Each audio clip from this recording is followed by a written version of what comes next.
Bourne Identity is a spy action thriller film and stars Matt Damon. The film is about Jason Bourne, a CIA operative, who after a mission goes wrong, gets amnesia and doesn't know who he is, and he must find out who he is and what jobs he did in the CIA, while also being hunted down by the CIA as well. Now this film is completely different from any other spy film. For decades we've put up with James Bond films, where the James Bond films would always rile up excitement in people, and while the James Bond films focused on the characters and just the overall excitement and stories of the characters, Jason Bourne just mainly focuses on the story and on the one character of who he is, what he did, and what things he did while he worked for the CIA, and trying to get his memories back. I'm gonna put it out there, of all the films in the Bourne trilogy, I kinda like The Bourne Identity the least. I'm not saying it's a bad film. In fact, it's a good film. There were moments in this film that I liked, and then there were moments that I didn't like. I'll just get all my likes out first. Matt Damon, I know everyone is not a big fan of Matt Damon, but Matt Damon has this quality where he, gives us engaging characters and we, believe in the characters he's playing.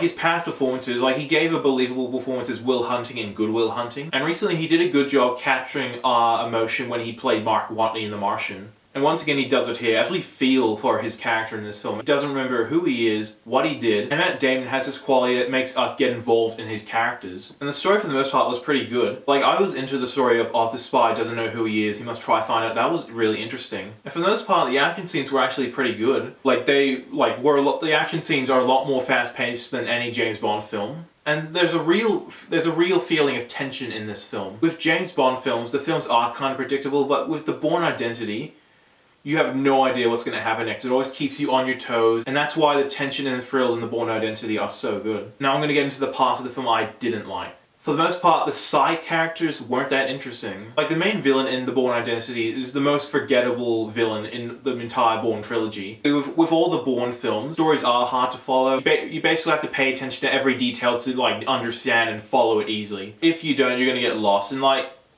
the story, for the most part, if you don't pay attention, you will get lost. So yeah, the story is a bit hard to focus on, because there are also quite a few boring scenes. There were many times where I was just bored. Unlike the James Bond films, the Bourne films have a slower pace to them, which makes it a little bit more boring than the Bond films.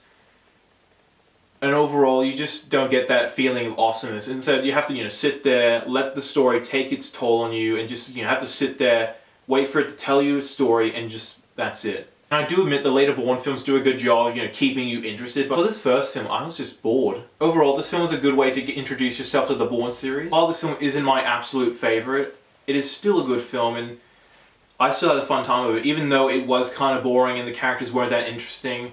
The action scenes were good, the story was good, and overall I had a fun time with it.